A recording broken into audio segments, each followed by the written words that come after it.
আজ আমি বানাচ্ছি ডিমের একটা খুব সুন্দর রেসিপি, এগ ড্রপ কারি। এটা খেতে যেমনই সুন্দর তেমনই খুব সহজভাবে করে নেওয়া যায়। তাহলে দেখে নিন আমি কিভাবে এগ ড্রপ কারি বানাই। আমার এই রেসিপিটি যদি আপনাদের ভালো লেগে থাকে তাহলে প্লিজ সাবস্ক্রাইব করে দেবেন, শেয়ার করে দেবেন, লাইক করে দেবেন, বাড়িতে ট্রাই করবেন, কমেন্ট করে জানাবেন কেমন হয়েছে। পাশে থাকা বেল আইকনটি বাজিয়ে দেবেন যাতে আমি যখনই কোনো নতুন রেসিপি আপলোড করি তা আপনাদের কাছে সহজেই পৌঁছে যায়। আর নতুন বন্ধুদের কাছে সাবস্ক্রাইব করার অনুরোধ রইল। এগ ড্রপ কারি বানানোর জন্য প্রথমেই ডিমের প্রয়োজন। এখানে আমি 5টা ডিম নিয়ে নিয়েছি। 2টো টমেটোকে ছোট ছোট করে কেটে নিয়েছি। 2টো পেঁয়াজকেও ছোট ছোট করে কেটে নিয়েছি। এখানে আদা, রসুন আর কাঁচা লঙ্কা পেস্ট করে নিয়েছি। একটা তেজপাতা, 1 চামচ গোটা জিরে, হাফ চামচ হলুদ, 1 চামচ কাশ্মীরি মির্চ, হাফ চামচ গরম মশলা, 1 চামচ ধনের গুঁড়ো, 1 চামচ জিরের গুঁড়ো, একটা শুকনো লঙ্কা আর নিয়ে নেব ধনে পাতা কুচি। কড়াইটা গরম হয়ে গেছে। এবার আমি 2 টেবিল স্পুন মতো সাদা তেল দিয়ে দিচ্ছি। তেলটা গরম হয়ে গেছে, তেজপাতা দিয়ে দিলাম, শুকনো লঙ্কাটাও দিয়ে দিলাম আর দিয়ে দিচ্ছি গোটা জিরে। 30 সেকেন্ড মতো নাড়াচাড়া করে নিচ্ছি। ভাজা হয়ে গেছে।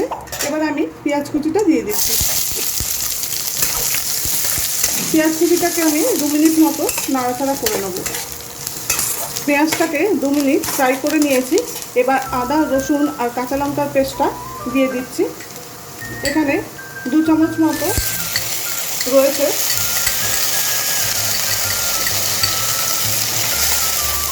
কাঁচা গন্ধটা না যাওয়া অবধি কষিয়ে নেব। আদা রসুনের কাঁচা গন্ধটা চলে গেছে। এবার আমি গুঁড়ো মশলাগুলো দিয়ে দেবো। জিরের গুঁড়ো দিয়ে দিচ্ছি, ধনের গুঁড়ো, কাশ্মীরি মির্চ, হলুদ। সমস্ত গুঁড়ো মশলাগুলোকে দিয়েও আমি ভালো করে ভেজে নেব।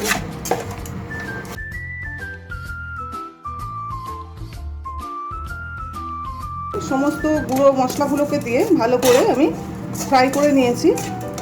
আপনারা চাইলে এখানে লাল লঙ্কার গুঁড়োও ব্যবহার করতে পারেন। ঝালটা আপনারা আপনাদের স্বাদ অনুযায়ী দেবেন। এবার আমি টমেটো কুচিটা দিয়ে দিচ্ছি। টমেটো কুচি দেওয়ার পরে আমি স্বাদ মতো নুন দিয়ে দেবো। নুনটা দিলে টমেটোটা তাড়াতাড়ি গলে যায়।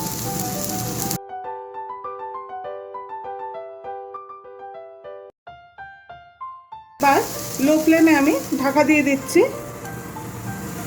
2 মিনিটের জন্য। 2 মিনিট হয়ে গেছে, ঢাকাটা খুলে নিলাম।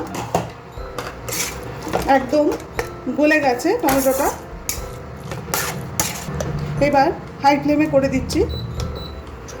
এর মধ্যে সামান্য একটু চিনি দিয়ে দেবো, হাফ চামচ মতো।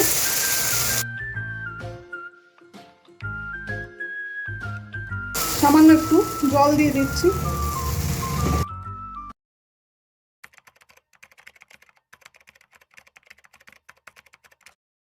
খুব ভালো করে মশলাটা কষানো হয়ে গেছে। এবার এর মধ্যে আমি গরম মশলাটা দিয়ে দিচ্ছি।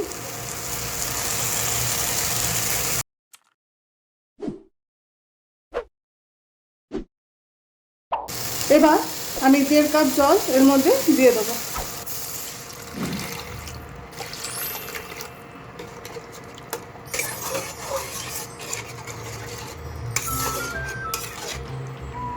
ঢাকা দিয়ে ফুটতে দেবো।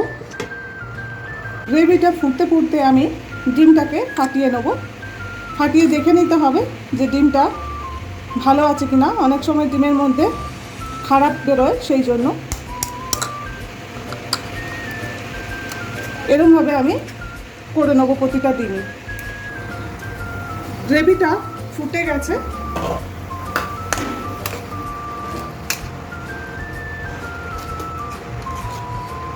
এবার এর মধ্যে আমি একটা একটা করে ডিম দিয়ে দেবো।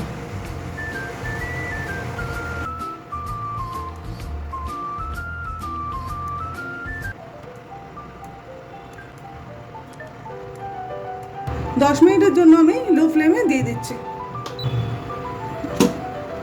ঢাকা দিয়ে দিলাম। 10 মিনিট ফুটিয়ে নিয়েছি। আমি একটু ঝোল ঝোল রাখবো।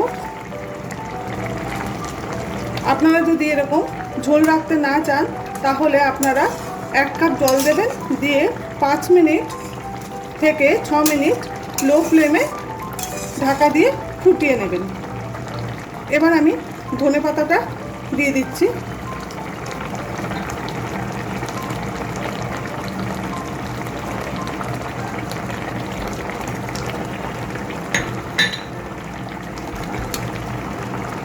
এগ ড্রপ কারি তৈরি হয়ে গেছে।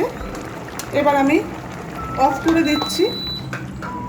5 মিনিট ঢাকা দিয়ে রেখে দেবো, তারপরে সার্ভ করব।